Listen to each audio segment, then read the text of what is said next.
Some places endear themselves to you for a variety of reasons. It can be a big buck, family events, or losing a deer. And in this case, that's exactly what happened. In the fall of 2020, I executed everything but the shot perfectly. Got into the area, shot a beautiful buck, and failed to recover it. And that stuck in my craw. Between the beauty of the place, the opportunity it brought, and that failure, I wanted to redeem myself. And for the next couple of years, I set out on a path to do that. Unfortunately, Mother Nature got in its way. The weather conditions were always terrible. I had numerous encounters with hunters that either made areas unbearable to hunt, or in one instance, a fella set up right in front of me 50 yards despite knowing I was there, and then shot at a deer with his gun as it ran in between us.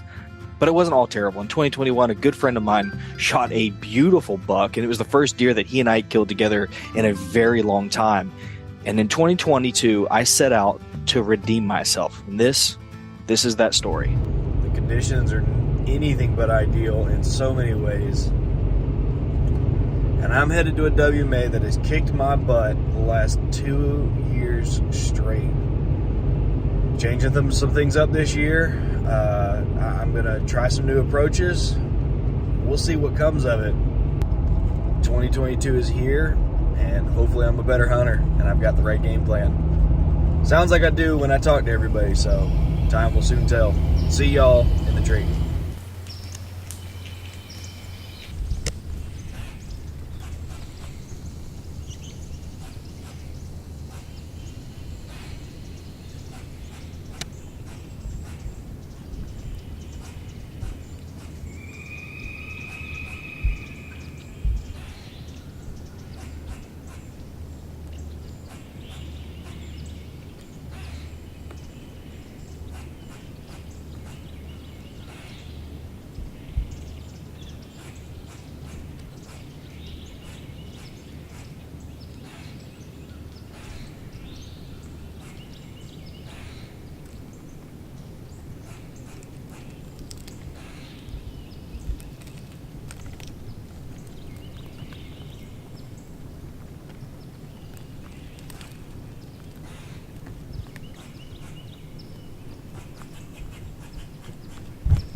I didn't get a chance to get that on the main camera. I only had a moment to hit record, but had a buck push a doe past real quickly just outside of shooting distance.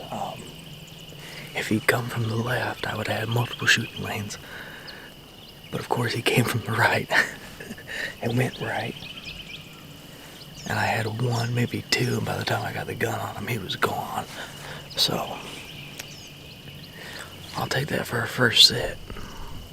But what I'm going to do is the winds are going to shift a little bit tonight and tomorrow. Not much, but just enough that I need to be prepared for it.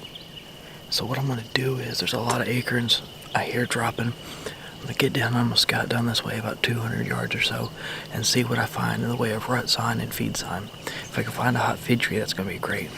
Then I'm going to circle around this bedding area on the downwind side and try and find a tree to set up on. Whew, I had the blood going there for a minute, man. I thought for sure I was about to shoot a buck on the first morning. But that wouldn't be a very good story, would it? The further I get into this thicket, the more encouraging sign I'm finding. So I hear acorns raining over here. Oh, and here's a great rub right here, actually. Terrific rub. I hear some acorns raining, so I'll come over here and try and see if there's any feed underneath the trees. But definitely finding more and more good sign. I might just tweak my setup for this evening. I wasn't off the mark by much. So I just stank it up, and I'm deciding if I'm gonna come back tonight or come back in the morning. Drop a comment and let me know what you would do in this instance. My gut says I should come back and hunt this, but I got some other places to scout. But you don't leave sign to find good sign, right? Right? Well, that ended roughly. camera died. Ran out of time getting set up. It's not exactly what I had envisioned for this evening.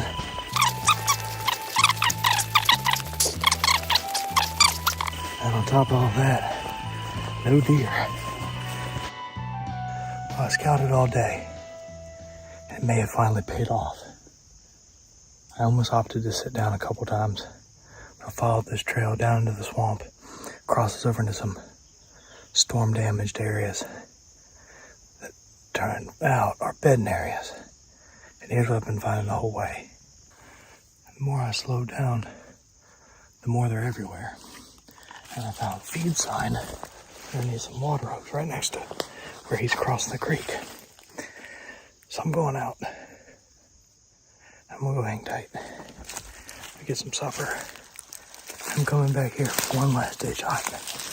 We'll see what comes of it. Well, if I told you I woke up on time, full of piss and vinegar, and ready to rule the world, I'd be a liar. So I'm not gonna do that. Truth is, I'm tired. My back hurts. The conditions are garbage. Comparatively. This is a lot more than I got to hunt. I don't have even really that long to hunt. So I'm getting that, boys. See y'all on the tree. Today's episode of Walter May Have Screwed the Pooch. I think I'm in the wrong tree.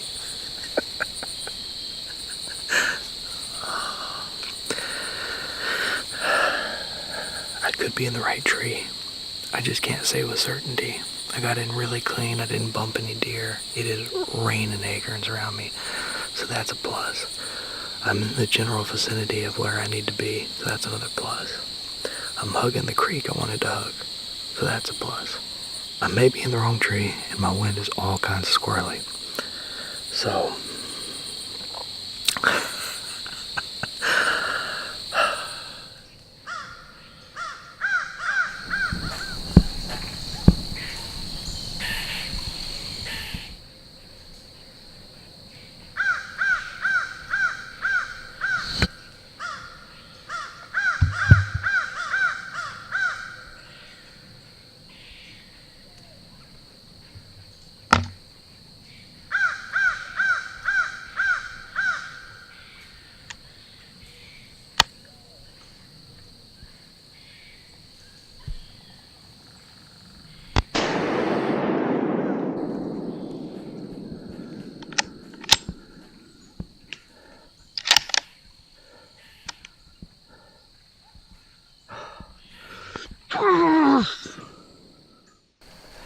gonna be late.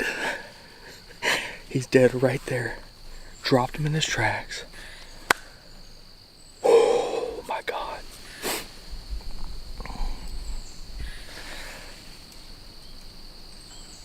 Legitimately, I have like 15 minutes before I have to get down. And I was like, screw it. All this rut's on in the area. I'm gonna grunt.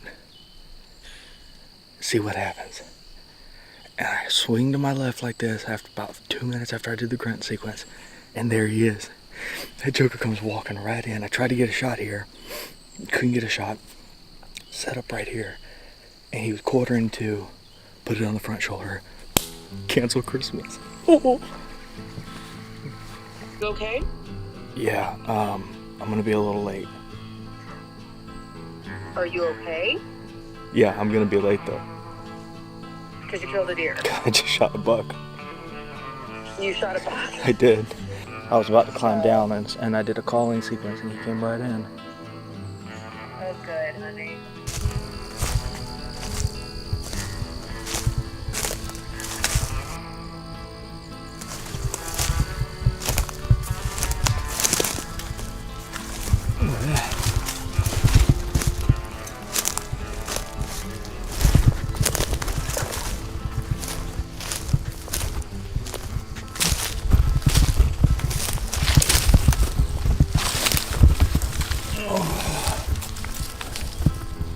Point.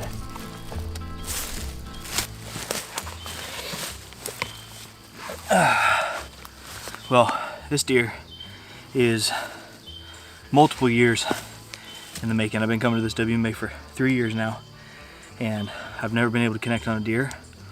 I've had some mishaps, some close calls, some close encounters. I was down to the last 5 minutes I could sit here this morning, and then I had to get home. My wife, of course, makes a generous exception for whenever I kill something, but yeah, I did a little calling sequence right there at the very last minute. I was like, okay, let's see what'll happen, and he came right in along the water edge, just like you could have hoped. And so, time to cut this guy up, get him out of this swamp, go load up camp. Deer number 3 of the year. My goal was to shoot 6 deer this year. I'm halfway there. It is first week of November, so I could not be happier. This is a scrappy, about that. This is a scrappy little buck, tiny little rack, probably a 1.5-year-old deer. But I am so happy with him. 3 years of really hard work and a lot of close encounters. Not by no means the biggest buck I've seen out here, but this one's mine. God, I love this area. I came from back here, which is really, really thick, and water has not been abundant here this year. In fact, this is one of the driest years I think I've ever seen. And the further I made it down here, the more of this right here, that I just saw another one, another scrape right here, right along this water's edge. A lot of really aggressive rubs, a lot of aggressive scraping. And then I found a path that crosses this and goes out that way into this creek. The way I found this was when I was walking back here. I busted some deer and they ran across this creek. Like Brett Mashburn says, if you see a deer do something, there's a reason. Go figure out why. And that's what we did. So it was not the buck I had hoped for. I'm sure it's not even remotely close to the biggest deer in this area right now, but it's going home with me.